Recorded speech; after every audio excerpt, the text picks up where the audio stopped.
un aspecto desapacible, sórdido y solitario. Olía a invierno. Iván Belikopolsky, estudiante de la Academia Eclesiástica, hijo de un sacristán, volvía de cazar y se dirigía a su casa por un sendero junto a un prado anegado. Tenía los dedos entumecidos y el viento le quemaba la cara. Le parecía que ese frío repentino quebraba el orden y la armonía, que la propia naturaleza sentía miedo y que por ello había oscurecido antes de tiempo. A su alrededor todo estaba desierto y parecía especialmente sombrío. Solo en la huerta de las viudas, junto al río, brillaba una luz. En unas 4 verstas a la redonda, hasta donde estaba la aldea, todo estaba sumido en la fría oscuridad de la noche. El estudiante recordó que cuando salió de casa, su madre, descalza, sentada en el suelo de zaguán, limpiaba el samovar y su padre estaba echado junto a la estufa y tosía. Al ser Viernes Santo, en su casa no había hecho comida y sentía un hambre atroz. Ahora, encogido de frío, el estudiante pensaba que ese mismo viento soplaba en tiempos de Riurik, de Iván el Terrible y de Pedro el Grande, y que también en aquellos tiempos había existido esa brutal pobreza, esa hambruna, esas agujereadas techumbres de paja, la ignorancia, la tristeza, ese mismo entorno desierto, la oscuridad y el sentimiento de opresión. Todos estos horrores habían existido, existían y existirán, y aun cuando pasaran 1000 años más, la vida no sería mejor. No tenía ganas de volver a casa. La huerta de las viudas se hallaba así porque la cuidaban 2 viudas, madre e hija. Una hoguera ardía vivamente entre chasquidos y chisporroteos, iluminando a su alrededor la tierra labrada. La viuda Basilisa, una vieja alta y robusta, vestía con una zamarra de hombre, estaba junto al fuego y miraba con aire pensativo las llamas. Su hija Luqueria, baja, de rostro abobado, picado de viruelas, estaba sentada en el suelo y fregaba el caldero y las cucharas. Seguramente acababan de cenar. Se oían voces de hombre. Eran los trabajadores del lugar que llevaban los caballos a abrevar al río. «Ha vuelto el invierno», dijo el estudiante acercándose a la hoguera. «Buenas noches». Basilisa se estremeció, pero enseguida lo reconoció y sonrió afablemente. «No te había reconocido, Dios mío. Eso es que vas a ser rico». Se pusieron a conversar. Basilisa era una mujer que había vivido mucho, había servido en un tiempo como nodriza y después como niñera en casa de unos señores, se expresaba con delicadeza y su rostro mostraba siempre una leve y sensata sonrisa. Luqueria, su hija, era una aldeana sumisa ante su marido, se limitaba a mirar al estudiante y a permanecer callada con una expresión extraña en el rostro como la de un sordomudo. En una noche igual de fría que esta, se calentaba en la hoguera el apóstol Pedro, dijo el estudiante, extendiendo las manos hacia el fuego. Eso quiere decir que también entonces hacía frío. ¡Ah, qué noche tan terrible fue esa! Una noche larga y triste a más no poder. Miró a la oscuridad que le rodeaba, sacudió convulsivamente la cabeza y preguntó: «¿Fuiste a la lectura del Evangelio?» «Sí, fui». «Entonces te acordarás de que durante la última cena Pedro dijo a Jesús: «Estoy dispuesto a ir contigo a la cárcel y a la muerte». Y el Señor le contestó: «Pedro, en verdad te digo que antes de que cante el gallo, negarás 3 veces que me conoces». Después de la cena, Jesús se puso muy triste en el huerto y oró mientras el pobre Pedro, completamente agotado con los párpados pesados, no pudo vencer al sueño y se durmió. Luego oirías que Judas besó a Jesús y lo entregó a sus verdugos aquella misma noche.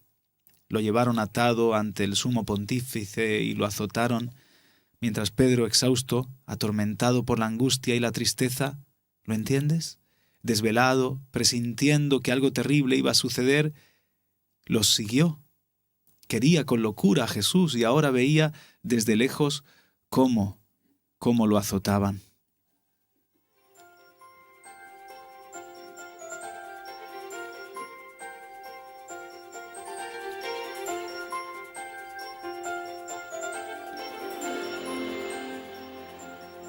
Luqueria dejó las cucharas y fijó su inmóvil mirada en el estudiante. Llegaron a donde estaba el sumo pontífice, prosiguió el estudiante, y comenzaron a interrogar a Jesús, mientras los criados encendieron una hoguera en medio del patio, pues hacía frío y se calentaban. Con ellos cerca de la hoguera estaba Pedro y también se calentaba como yo lo hago ahora. Una mujer, al verlo, dijo: «Este también estaba con Jesús», lo que quería decir que también a él había que llevarlo al interrogatorio. Todos los criados que se hallaban junto al fuego le miraron, seguro, severamente, con recelo, puesto que él, agitado, dijo: «No lo conozco». Poco después, alguien lo reconoció de nuevo como uno de los discípulos de Jesús y dijo: «Tú también eres de los suyos». Y él lo volvió a negar. Y por tercera vez alguien se dirigió a él: «¿Acaso no te he visto hoy con él en el huerto?». Y él lo negó por tercera vez. Justo después de eso, cantó el gallo y Pedro, mirando de lejos a Jesús, recordó las palabras que él le había dicho durante la cena. Las recordó, volvió en sí, salió del patio y rompió a llorar amargamente. El Evangelio dice: tras salir de allí lloró amargamente. Así me lo imagino, un jardín tranquilo, muy, muy tranquilo y oscuro, muy oscuro, y en medio del silencio apenas se oye un callado sollozo. El estudiante suspiró y se quedó pensativo. Basilisa, que seguía sonriente, sollozó de pronto. Gruesas y abundantes lágrimas se deslizaron por sus mejillas mientras ella interponía una manga entre su rostro y el fuego como si se avergonzara de sus propias lágrimas. Luqueria, por su parte, miraba fijamente al estudiante, ruborizada, con la expresión grave y tensa, como la de quien siente un fuerte dolor. Los trabajadores volvían del río y uno de ellos, montado a caballo, ya estaba cerca y la luz de la hoguera oscilaba ante él. El estudiante dio las buenas noches a las viudas y reemprendió la marcha. De nuevo lo envolvió la oscuridad y se entumecieron sus manos. Hacía mucho viento y parecía, en efecto, que el invierno había vuelto y no que al cabo de 2 días llegaría la Pascua. Ahora el estudiante pensaba en Basilisa. Si se echó a llorar es porque lo que le sucedió a Pedro aquella terrible noche guarda alguna relación con ella. Miró atrás. El fuego solitario crepitaba en la oscuridad y a su lado ya no se veía a nadie. El estudiante volvió a pensar que si Basilisa se echó a llorar y su hija se conmovió, era evidente que aquello que él había contado, lo que sucedió 19 siglos antes, tenía relación con el presente, con las 2 mujeres, y probablemente con aquella aldea desierta, con él mismo y con todo el mundo.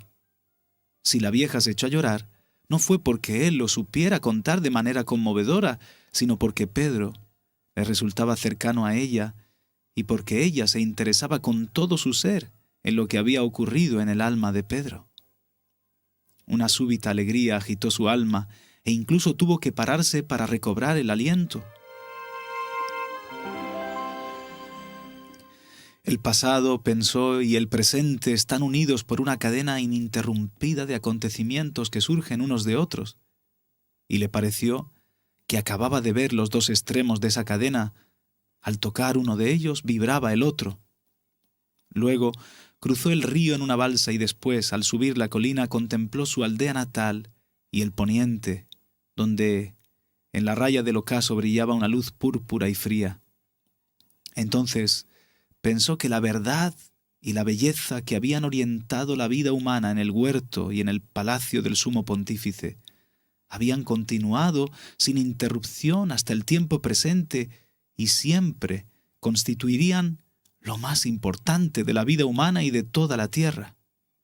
Un sentimiento de juventud, de salud, de fuerza y una inefable y dulce esperanza de felicidad, de una misteriosa y desconocida felicidad, se apoderaron poco a poco de él, y la vida le pareció admirable, encantadora, llena de un elevado sentido.